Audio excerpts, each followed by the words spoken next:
Hi, Senior High! Welcome to our virtual discussion in English for academic and professional purposes. We are on the second part of our discussion for the Lesson 1 entitled Academic Writing. In this session, we will discuss about the 4 features of language and writing styles. In the previous session, I discussed with you the importance of reading in our daily life. We also talk about different terminologies that we will encounter as we go through this lesson in academic writing. These terminologies are the so-called elements of academic writing. These elements are subject, tone, purpose, language, audience, point of view, style, knowledge, and explicitness.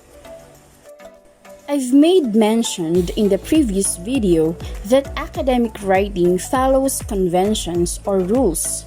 It considers who the readers would be, and academic writing uses a formal language. Formal language is one of the features of academic writing. When we say formal language, it reflects your dignified stance in writing as a member of an academic community.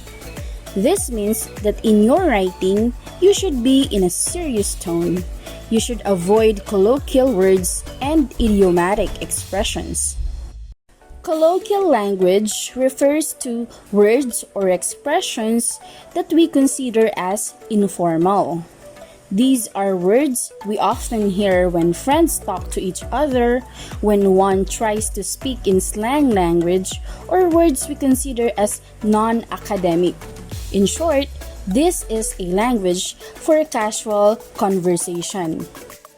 When you use colloquial language, you write wanna instead of want to.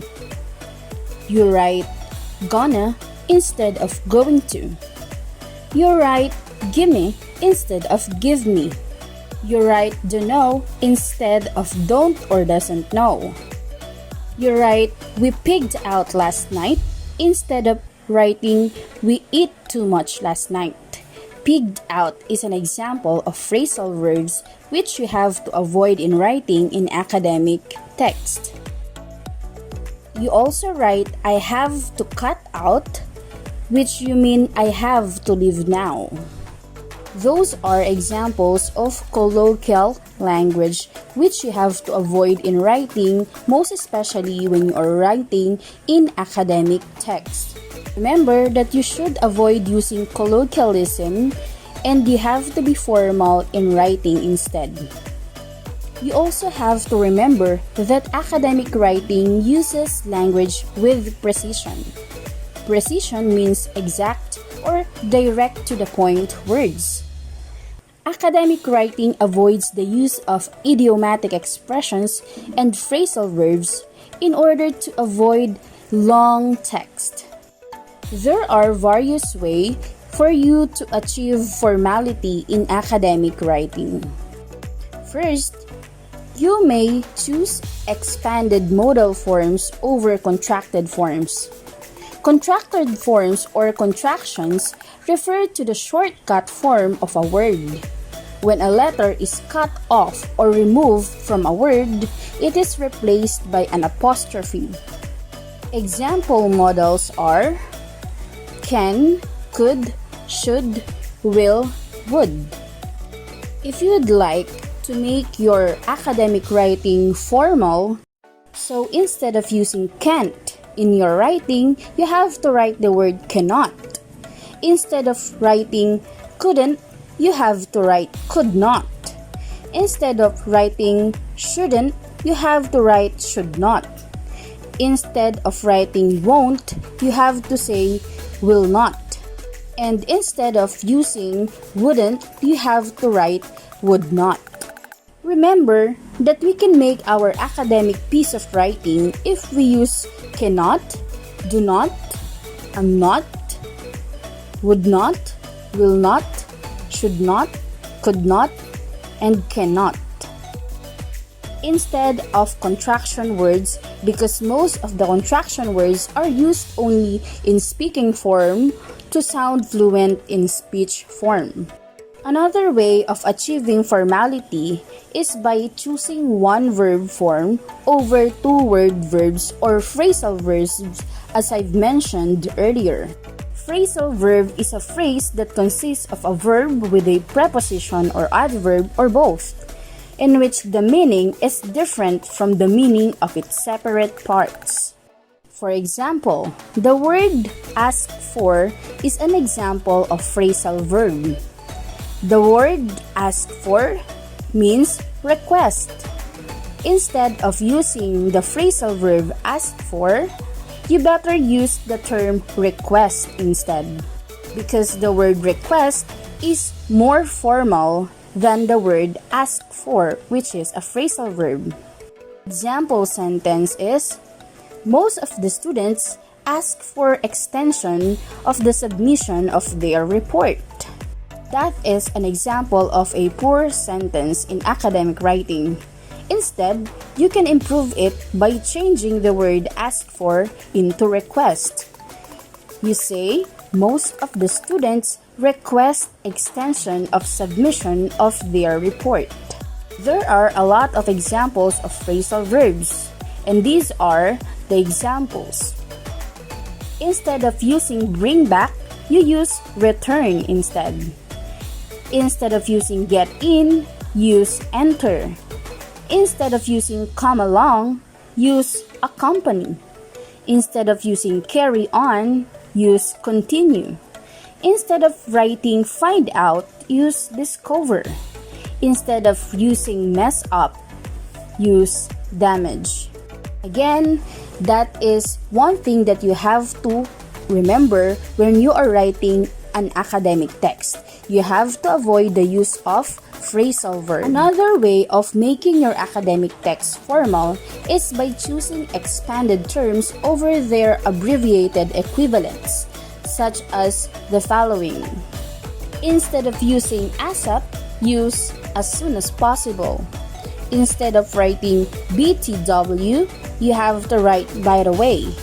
Instead of using the acronym D2NHS, use Dampol Second National High School, most especially if it is the first time that the word or the Dampol Second National High School is firstly mentioned in the text. Instead of writing BRB, write Be Right Back. Instead of cutting department with a dot, you write department.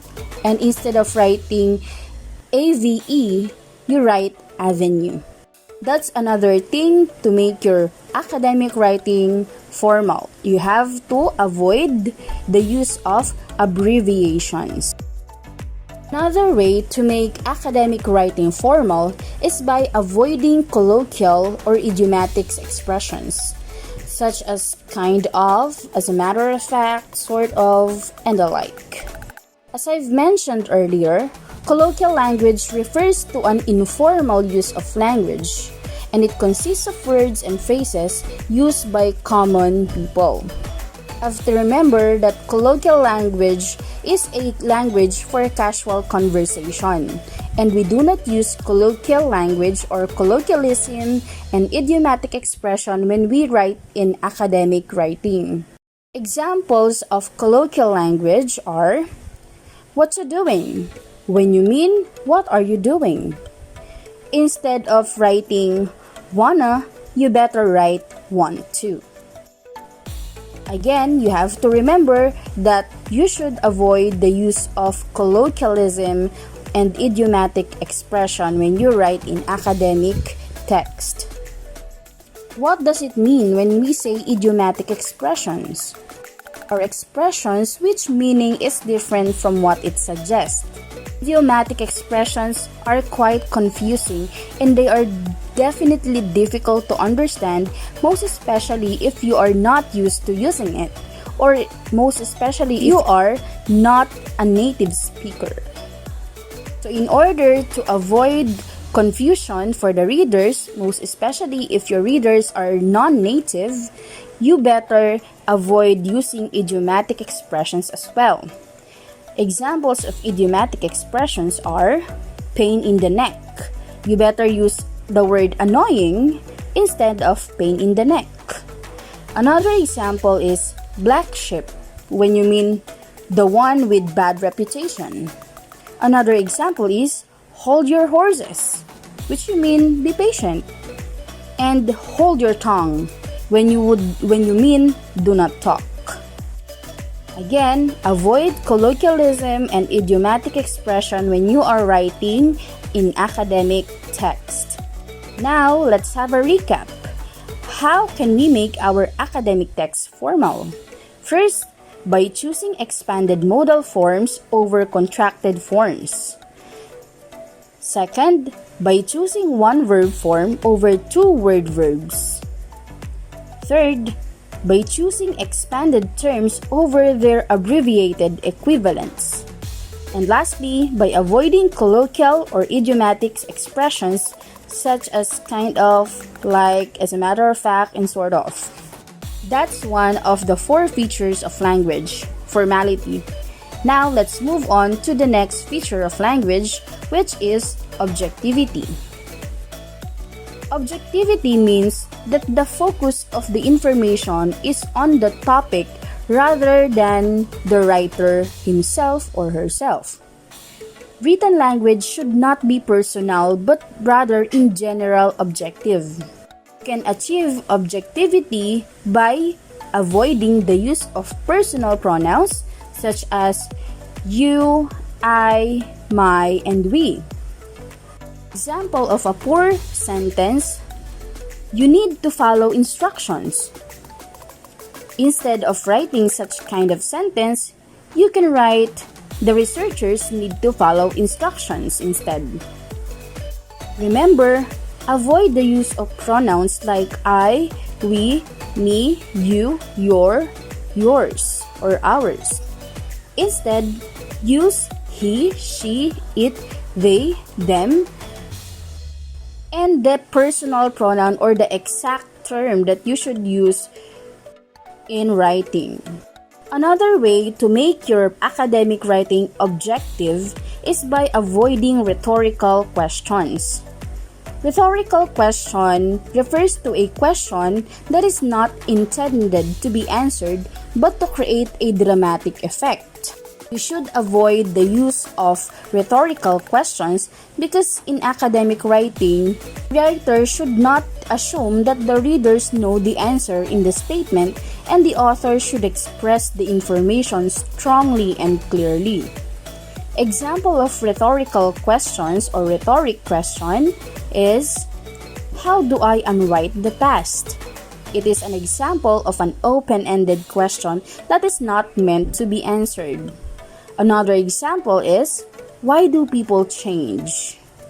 That is an example of a rhetorical question that cannot be answered right away. As an example, how can these problems be solved? Instead of using such kind of question, you can improve it by writing, certain procedures must be discovered to solve problems. They may be in different form. The one is a question and the other one is a simple statement, but they have different impact on the reader.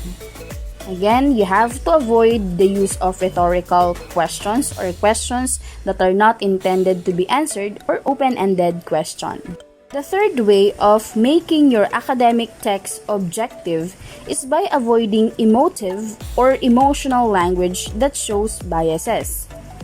When you use emotional or emotive language, you are giving an overly favorable opinion. Remember that when you are writing an academic text, you have to avoid giving opinions or emotions without pieces of evidence or without giving facts. One of the examples here is, the police investigators were shocked to see the outcome of the test. The emotive or emotional language used here is the word shocked.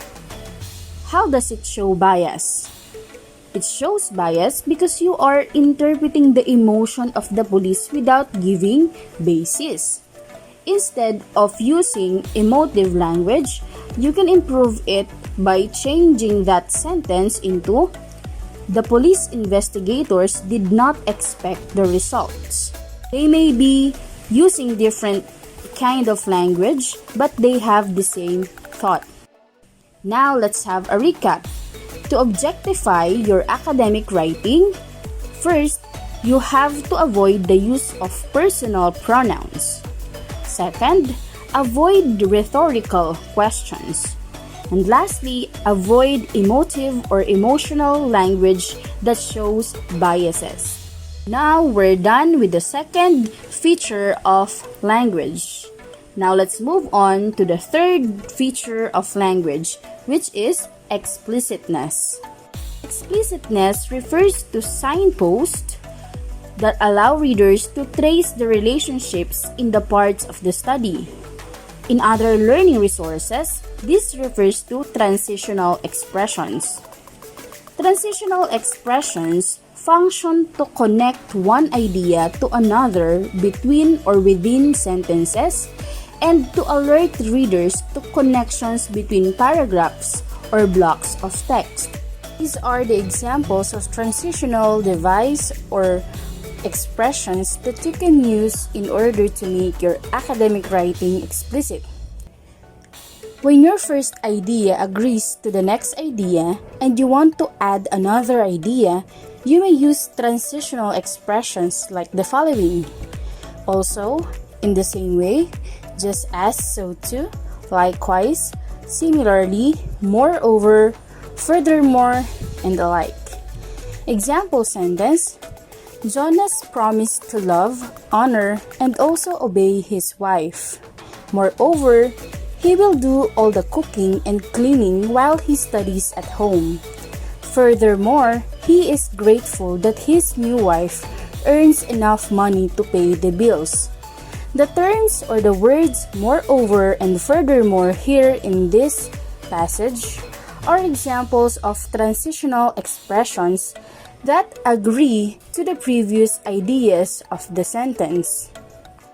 Another examples of transitional expressions are when your idea contradicts or do not agree with the next idea, you may use the following: but, however, in spite of, on the one hand, or on the other hand, nevertheless, nonetheless, notwithstanding, in contrast, on the contrary, still, yet, and alike. Example sentence here is: the boy liked birds, but he was afraid of cats. Similarly, he did not like lions and tigers. On the contrary, he liked animals that could fly, such as sparrows and falcons.